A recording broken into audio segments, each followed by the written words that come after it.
ഇതാണ് timing wheel. ഇതെന്താണെന്നാ പറഞ്ഞത്? Timing wheel. എല്ലാ മോട്ടോർ എഞ്ചിനുകൾക്കും ഒരു ടൈമിംഗ് വീൽ ഉണ്ടാവും. നീ 15 പതിനാറ് എടുക്ക്. ആ ഗോപി ആശാനേ,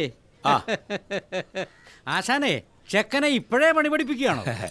നമ്മൾ കണ്ടും കേട്ടും പഠിച്ച കാര്യങ്ങൾ പിള്ളേർക്ക് പറഞ്ഞു കൊടുക്കാന്നുള്ളൂ. ചെക്കനെന്താ പണി വാസനയൊക്കെ ഉണ്ടോ? ആ വാസനയൊക്കെ ഉണ്ട്, പക്ഷെ അതുകൊണ്ട് മാത്രമേ കാര്യമില്ലല്ലോ വലിയ. പിള്ളേർക്ക് വിദ്യാഭ്യാസം വേണം. നമുക്കോ പഠിക്കാൻ പറ്റിയില്ല. അല്ല, അന്ന് പഠിക്കാനുള്ള സാഹചര്യം ഇല്ലാതെ കൂട്ടിക്കോ. പഠിച്ചില്ലേലും ഗോപി ആശാൻ ഇവിടുത്തെ എഞ്ചിനീയർമാരെക്കാൾ വലിയ എഞ്ചിനീയർ അല്ലേ? പിന്നെന്താ? പിന്നെ എടോ, നാട്ടും പുറത്തൊരു മോട്ടോർ മെക്കാനിക് ആയിരുന്നിട്ട് എന്ത് കാര്യം ദിവാകര. ഇവനെ ശരിക്കും ഒരു എഞ്ചിനീയർ ആക്കണം എൻ്റെ ആഗ്രഹം. ഒരു മെക്കാനിക്കൽ എഞ്ചിനീയർ. പഠിക്കാൻ എടുക്കാനാ കേട്ടോ. ടീച്ചർമാരും പറയുന്നുണ്ട് ഇതുപോലെ അങ്ങ് മുമ്പോട്ട് പോയാൽ മതിയായിരുന്നു. അവനാകും ആശാനെ.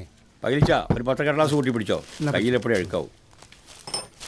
ദിവാരാ, നീ ഇങ്ങനെ നാഴികയ്ക്ക് 40 വട്ടം ബീഡി വലിച്ചു കയറ്റിയ നിന്റെ ചങ്കും കൂടി കത്തിപ്പോവേ. എന്റെ ചങ്കിന് ഇഞ്ചൻ പണി വന്ന ചങ്കൂരി ആശാന്റെ കയ്യിലേക്ക് അങ്ങ് തരും. നിങ്ങൾ അതും പണിത് റെഡിയാക്കി തരത്തില്ലേ? എന്നാ പോട്ടെ ആശാനെ. ജീവിതത്തിൽ എല്ലാ കാര്യങ്ങൾക്കും ഒരു ടൈമിംഗ് വേണമെന്ന് എൻ്റെ അച്ഛൻ എന്നോട് പറയുമായിരുന്നു. പക്ഷെ എൻ്റെ ടൈമിങ്ങിൻ്റെ കാര്യത്തിൽ എൻ്റെ അമ്മ ഒട്ടും ഹാപ്പി ആയിരുന്നില്ല.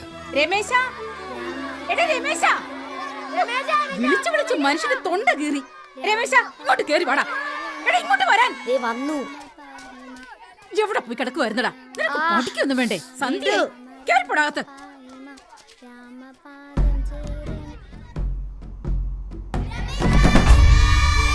ആകെപ്പാടെ എൻ്റെ ടൈമിംഗ് കൃത്യമായിരുന്നത് ക്രിക്കറ്റ് കളിയിലായിരുന്നു. എങ്ങനെയൊക്കെയോ എൻ്റെ എല്ലാ കാഴ്ചകളും ഓർമ്മകളും ക്രിക്കറ്റുമായി കൂട്ടുകൂടി. ശരിക്കും പറഞ്ഞാൽ ഒരു മഞ്ഞുതുള്ളിയുടെ തിളക്കം പോലും ഞാൻ അടുത്ത് കണ്ടത് ഒരു ക്രിക്കറ്റ് ഗ്രൗണ്ടിലായിരുന്നു. മഞ്ഞുതുള്ളിയും നെറുകയിൽ ചൂടി കുഞ്ഞു പൂവുന്ന മുറ്റത്തു നിന്നു.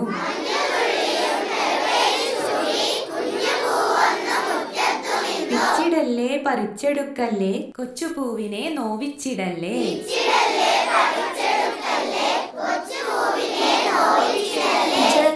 എന്താ രമേശ? ഈ മഞ്ഞുതുള്ളി കൂടെ വെട്ടം വരുമ്പം മഴവില്ലിന്റെ നിറം കാണുന്നത് എന്തുകൊണ്ടാ ടീച്ചറെ? മഞ്ഞുതുള്ളി കൂടി വെളിച്ചം വരുമ്പോഴേ 7 നിറങ്ങൾ കാണുന്നത് എന്തുകൊണ്ടാന്ന്? അതിപ്പോഴീ മഞ്ഞുതുള്ളിക്കകത്ത് വെളിച്ചം കയറുമ്പം അങ്ങനെ നിറം ഉണ്ടാവോ? ഉണ്ടാവോ ചന്ദ്രമാഷേ? കാല് വെന്ത് പറ്റിയപ്പോലെ ഞാൻ ഇവിടെ തേരാപ്പാര ഓടിയടക്കയല്ലേ, അതിനിടയ്ക്ക് അവിടെ ഈ മഞ്ഞുതുള്ളിയെ നോക്കാൻ നേരം. ഞാൻ ഈ ഡി ആരി ഒന്ന് ശരിയാക്കിക്കോട്ടെ. എന്നാലും അതിപ്പോ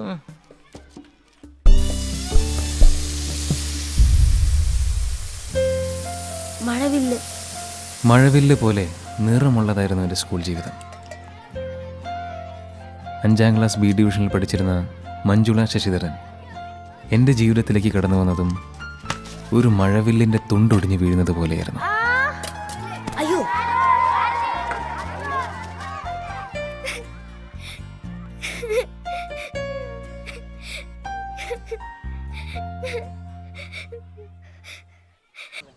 ഇത്രയും കാലം ഈ സ്കൂളിലെ പഠിത്തം എങ്ങനെയെങ്കിലും തീർന്നു കിട്ടിയാൽ മതിയെന്നായിരുന്നു. ഇപ്പോൾ ഓർക്കും ആകെ ഒരു വിഷമം. അത് ശരിയാ. നിനക്കങ്ങനെ തോന്നിയാ? പിന്നല്ലാതെ. പരീക്ഷ ഉണ്ടായിരുന്നടാ. കിട്ടിയ തുണ്ടൊക്കെ വെച്ച് ഏതാണ്ടൊക്കെ എഴുതിയിട്ടുണ്ട്. എന്താവോ എന്തോ. ലാസ്റ്റത്തെ ചോദ്യത്തിന്റെ ഉത്തരം എന്തായിരുന്നു? ഞാനത് വിട്ട്. മൊത്തത്തിൽ എങ്ങനെയുണ്ടായിരുന്നു? കഷ്ടിച്ച് ജയിക്കുമായിരിക്കും. പറയാൻ നാണല്ലോ. ഈ സ്കൂളിൽ ഏറ്റവും കൂടുതൽ മാർക്ക് വാങ്ങിക്കുന്നത് രമേശനായിരിക്കുന്നായിരുന്നു ഞാനിവിടെ എല്ലാവരോടും പറഞ്ഞുകൊണ്ടിരുന്നത്. അതിലൊന്നും എനിക്ക് വിഷമമില്ല. പിന്നെന്താ? ഇനി സ്കൂളിൽ വരാൻ പറ്റില്ലെന്ന് ഓർക്കുമ്പോഴാണ് ആകെ ഒരു സങ്കടം. അതെന്താ? അല്ല, കൂട്ടുകാരെയും ടീച്ചർമാരെയും ഒന്നും ഇനി കാണാൻ പറ്റില്ലല്ലോ. ആരെ കാണാൻ പറ്റില്ലല്ലോന്ന്? പിന്നെ എന്നെ കാണണ്ടേ? അവധിക്ക് എന്താ പരിപാടി?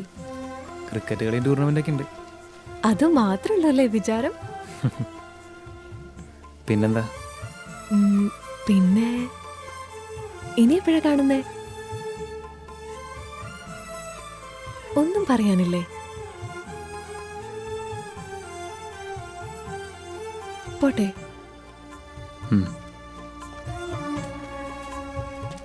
അതെ, അമ്പലത്തിൽ പോകുമ്പോ കാണാം. രമേശ, എടാ വാ പോവാം. പപ്പേട്ടൻ പോറായി കാണും. വാ. ഈ ഗൾഫ് എന്ന് പറഞ്ഞെന്താ ഒരു രാജ്യാണോ? കുറേ രാജ്യങ്ങൾ ചേർന്ന ഒരു സ്ഥലമാണെന്നാണ് കേട്ടെ. അതിൽ കുവൈറ്റ് എന്ന് പറഞ്ഞ സ്ഥലത്തേക്കാണ് പോകുന്നത്. ഭയങ്കര ശമ്പളമായിരിക്കും അല്ലേ? പിന്നെ എന്നെ കോയറ്റാന്നൊക്കെ പറഞ്ഞാലും നമ്മുടെ നാട് പോലെ വരുമോ? നാട് ഇവിടെ കിടന്നിട്ട് എന്തിനാ? പിള്ളേരുമായിട്ട് പന്ത് കളിച്ച് വെറുതെ തെക്കം മുടക്കം നടക്കാം. അതെ അതെ, ഇക്കാലത്ത് രക്ഷപ്പെടണമെങ്കിൽ ഗൾഫിൽ തന്നെ പോകണം. ആദ്യമൊക്കെ കുറച്ച് കഷ്ടപ്പാടായിരിക്കും. എന്ന് പറഞ്ഞാൽ കഷ്ടപ്പെടാതെ ജീവിക്കാൻ പറ്റുമോ? ഇറങ്ങാറായും തോന്നുന്നു. നമ്മൾ ഏതാണ്ട് നിർബന്ധിച്ച് കൊല്ലാൻ കൊണ്ടോണം വരിക. പക്ഷേ പപ്പേണ്ടല്ലേ? ആ ഉണ്ട്, ചെല്ലിയല്ലേ. ആ ചായ കുടിക്കേ. പപ്പേട്ടാ എല്ലാം പാക്ക് ചെയ്തോ? അതൊക്കെ റെഡിയാടാ. എങ്ങനെയുണ്ടായിരുന്നു പരീക്ഷ? കുഴപ്പമില്ലായിരുന്നു. നിനക്കോ? എഴുതിയിട്ടുണ്ട്. പോകാൻ തോന്നുന്നില്ലടാ. ഞങ്ങളുടെ കൂടെ കളിച്ച് കിടക്കുമെന്ന് പറഞ്ഞ് ഗോപാലൻ ഞാൻ ഞങ്ങളെ കണ്ടുകൂടാ. ഇപ്പോഴാ പുള്ളിക്ക് ഒരു ആശ്വാസമായത്. ഇനി ഇതോടെ കേട്ടാ ഇപ്പൊ തന്നെ ഞങ്ങളെ ചവിട്ടി പുറത്താക്കും. പപ്പേട്ടൻ അവിടെ എത്തിയിട്ട് വേണം ഞങ്ങൾക്കും അങ്ങോട്ട് വരാൻ. നാടോടിക്കാരിൽ ലാലേട്ടനോട് മമ്മൂക്കോയെ പറയണ പോലെ 2 ഡയലോഗ് ഓർത്താൽ മതി. അസ്സലാമു അലൈക്കും വാലേക്കും മുസ്ലാം. അതെ, ചെന്നിട്ട് എഴുത്തയക്കുന്ന ഒന്നും മറക്കരുത് കേട്ടോ. എടാ അതെ, എല്ലാം പാക്ക് ചെയ്തോടാ. പിന്നെ പാക്കിംഗ് ഒക്കെ ദേ കഴിഞ്ഞു. ഇതിന് നീ വെച്ചോ. ഞാൻ കാശാരനെ വരട്ടെ. നമുക്ക് നമ്മുടെ ക്ലബ് ഒന്ന് ഉഷാറാക്കണം. പപ്പ ഇറങ്ങാനായിട്ടോ? അമ്മേ,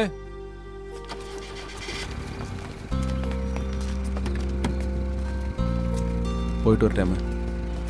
അച്ഛാ ശരി ശരി പപ്പേട്ടാ. ശരി. ചെന്നിട്ട് എഴുതണം. ആ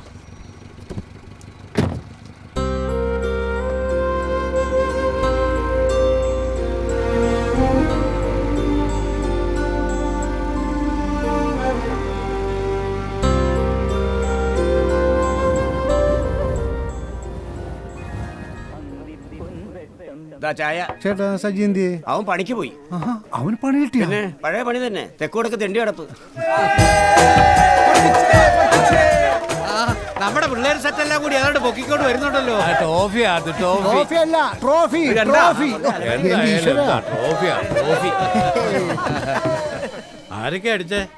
രമേശന് 70, ബാബുക്കുട്ട 30, ഞാൻ 36. Not out. മാൻഡിലെ നീ ഒന്നും അടിച്ചില്ലേടാ? പിന്നെ ഡെക്കായിരുന്നു. അത് കള്ളയിൽ പേരുന്നു. അത് പറഞ്ഞാൽ മതി. നീ വിരമിക്കാറായി മാൻഡിലെ. ഇതും കൂടെ കൂട്ടി 4ാമത്തെ ഡെക്കാ. വിരമിക്കാൻ സമയമാകുമ്പോ ഞാനങ്ങ് പറയും. ചേട്ടാ ഒരു 11 ചായയും ബോണ്ടേ. മൈസൂരട്ട് അവിടെ തന്നെ നിൽക്കുവാണോ? സജി വെറുതെ നിൽക്കാതെ പോയി അച്ഛനെ സഹായിക്കടാ. ചെല്ലു തയ്ച്ചേടാ. ഗോപാലൻ നായരുടെ പ്രാർത്ഥന കൊണ്ട് പപ്പൻ ഗൾഫിൽ പോയി.